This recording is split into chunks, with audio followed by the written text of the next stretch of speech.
안녕하세요. 유학교육 전문기관 IB프랩입니다. 오늘은 2022년 5월 시험 치는 학생들로부터 적용되는 새로운 TOK 포맷에 대해서 설명을 드리고자 합니다.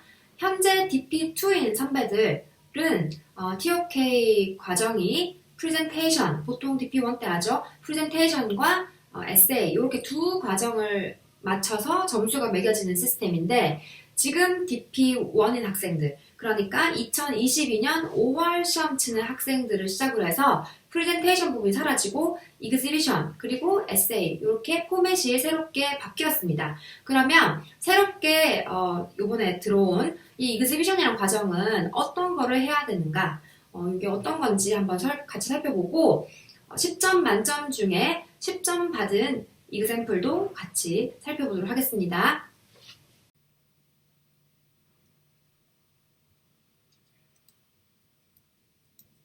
현재 학생들이 하고 있는 TOK 프레젠테이션에 TOK 익스비션이 자리 잡았죠. 점수표를 보면 프레젠테이션과 마찬가지로 점수는 학교 선생님이 일단 채점하시고 IBO에 보내셔서 몇 개가 보내져서 모더레이트는 인터널 어세스먼트입니다. 학교 선생님의 의견이 중요하다는 뜻이죠. 프레젠테이션과 마찬가지로 익스비션도 전체 점수의 3분의 1을 차지하고 TOK 에세이가 3분의 2를 차지합니다. 자, 그러면 이 새롭게 자리 잡은 익스비션 어떤 것인가? TOK 프레젠테이션은 PPT 만들어서 친구들 앞에서 발표하는 것이었어요. 요게 익스비션의 example입니다. 일단 PPT 포맷이 아니죠. 그림이 보이기도 하고 글자가 많이 보이는 걸로 봐서 얼핏 보기에 에세이 같기도 합니다. TOK 에세이 과정이 있는데 또 글쓰기를 하는 것일까? 구성과 준비 방법 설명드릴게요. 익스비션은 주제 하나에 대해서 그 주제를 뒷받침하는 3개의 사물을 선정해 950자 글로 써내고 마지막으로는 쇼케이스 또는 전시회를 가지게 됩니다.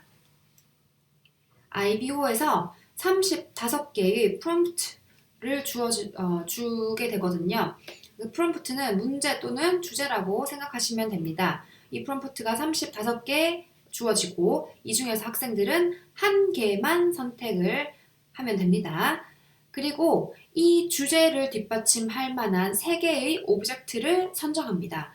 이렇게 프롬프트 하나, 오브젝트 3개 선정이 끝나면 스텝 2로 넘어갑니다. 스텝 2는 950자 글쓰기입니다. 선정한 오브젝트 사진을 포함한 글을 950자로 쓰고 그리고 마지막 스텝 3는 쇼케이스 또는 익스비션입니다. 이 포맷에 대해서는 IBO에서 구체적으로 얘기하고 있지 않습니다. 시간이라든지 어떤 과정을 구체적으로 제시하지 않고 이건 학교 선생님 그리고 너희의 자유다라고 말합니다. IBO에서는 이거는 점수 채점 영역 아니니까 자유롭게 해라. 굉장히 플렉서블하게 오픈해두고 있습니다. IBO에서는 일단 이 쇼케이스 익스비션으로 점수 채점을 하지 말라고 하기는 하지만 IB 파이널 점수에는 안 들어가도 학교 선생님이 내신을 내시는데 영향이 조금이라도 들어갈 수는 있겠죠. 이제 각각 프롬프트, 오브젝트에 대해서 조금 더 구체적으로 살펴보겠습니다. 프롬프트는 35개, 다음과 같이 주어집니다. What counts as knowledge? Are some types of knowledge more useful than others? 이렇게 보면은 TOK 에세이 주제와 성향이 꽤 비슷한 것 같이 보입니다. 이 PPT에서는 19개만 가지고 왔는데 35개의 리스트가 있습니다. 오브젝트는 일단 어떤 것들이 가능한가? 디지털 or physical 오브젝트, 예를 들어 사과 이렇게 보이는 거 가능하고, 두 번째로 context of an object, 그러니까 오브젝트를 포함하고 있는 내용, 예를 들면 트윗글, 피카소 그림을 찍은 사진, 학생들의 이이 등등 굳이 물리적인 것들이 아니더라도 가능하다고 말하고, 세 번째로 images of object, 오브젝트의 이미지도 사용 가능하다고 합니다. 이렇게 해서 열심히 학생이 만든 그 950자 에세이는 다음과 같은 크라이테리아에 따라서 최고 점수 10점, 최저 0점 사이에 바운더리로 채점이 되게 됩니다. 지금 우리는 9에서 10점을 받아야 되니까 이 9에서 10점만 열심히 보고 내가 이 크라이테리아에 만족하고 있는가 생각하면 되겠습니다. 자, 이렇게 새롭게 도입된 익스비션, TOK 익스비션이 이런 것이구나. 좀 더 이 과정을 쉽게 이해하도록 위해서 예시 한번 살펴보도록 하겠습니다. 참고로 이 예시는 10점 만점 중에 10점을 받은 예시입니다. 어떤 학생이 제목 What challenges are raised by the dissemination and/or communication of knowledge? 해석하자면 지식의 전파 또는 소통에 어떤 도전들이 있나? 그러니까 무엇이 지식의 전파 소통을 힘들게 하나? 이런 식으로 생각하면 되겠죠. 이 학생은 This exhibition explores this prompt by reflecting on knowledge and language and more specifically on whether subtext or connotation always create confusion rather than help us to communicate knowledge. 그러니까 지식 전파의 subtext 그리고 connotation 즉 숨은 의미 그리고 함축 이것들이 지식 전달 소통에 confusion을 일으킬까라는 것에 초점을 두고 오브젝트를 선정하고 에세이를 썼습니다. 이 학생은 어떤 오브젝트를 선택하였나? 첫 번째로 스타벅스 홀리데이 컵입니다. 여기 그림이 잘 보이실지 모르겠는데 중간에 두 사람이 손을 잡고 있는 그림이 있습니다. 이것을 보고 이 그림을 보고 어떤 그룹의 사람들은 이 그림이 호모섹슈얼 아젠다를 유발한다. 또 다른 그룹의 사람들은 just simply spreading joy and love다 라고 받아들였습니다. interestingly하게 이 컵을 디자인한 사람이 실제로 사람들의 서브텍스트에 따라서 이 그림을 다르게 해석할 수 있다는 점을 염두에 두었다고 합니다. 나는 이미 이런 게 일어날 거를 알고 있었고 해석은 너희에게 맡기겠다며 디자인을 했다고 합니다. 그리고 이 컵의 그림을 LGBT 커뮤니티와 right wing 그러니까 보수 우파들이 같은 식으로 해석을 하긴 했지만 그들의 리액션은 완전히 달랐다. 한쪽은 포지티브하게, 다른 한쪽은 네거티브하게 받아들였다.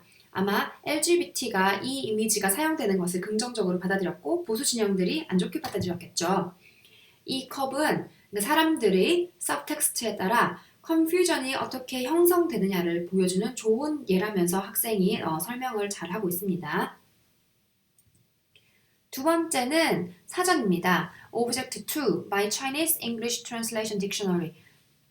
학생의 경험상 사전을 이용해서 해석을 하다 보면 words and phrases를 이해하려면 cultural and historical understanding이 꼭 필요하다라고 이야기합니다.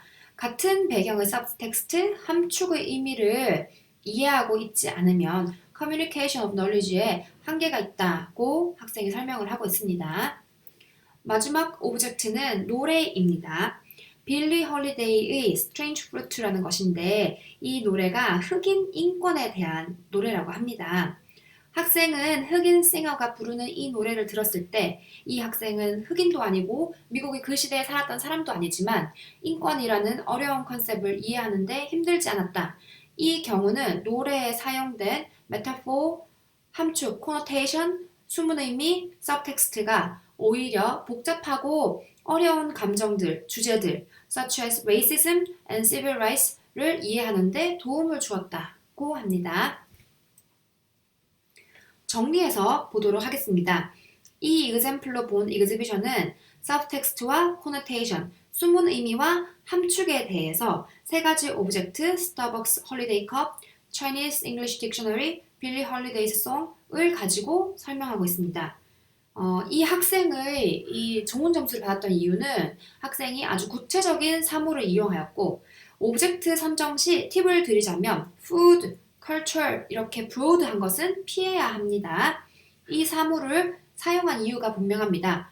학생의 에세이에도 패러그래프로 이 사물을 내 익스비션에 사용한 이유를 깨끗하게 설명을 하고 있습니다. 이 학생의 예시에는 인트로덕션을 썼는데 필수는 아닙니다. 하지만 썼다고 해서 감점되는 것은 아닙니다.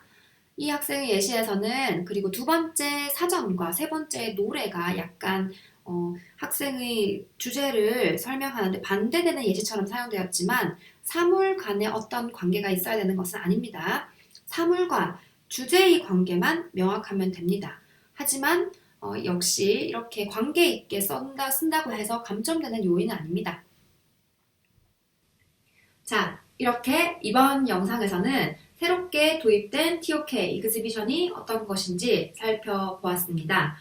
새로운 프로그램이긴 하지만 뭐 그렇게 복잡하거나 어렵지는 않죠. 이번 영상을 보시고 이 새로운 프로그램 익스비션도 어떻게 준비하면 되겠다. 이제 내가 어떻게 해야 되는지 정확하게 알겠다. 되는 도움되는 영상이었길 바라고요. 2021년에는 이제 학업생활도 정상적으로 돌아가고 아이비 생활 공부 열심히 하시고 학교 생활 건강히 하시길 바랍니다. 감사합니다.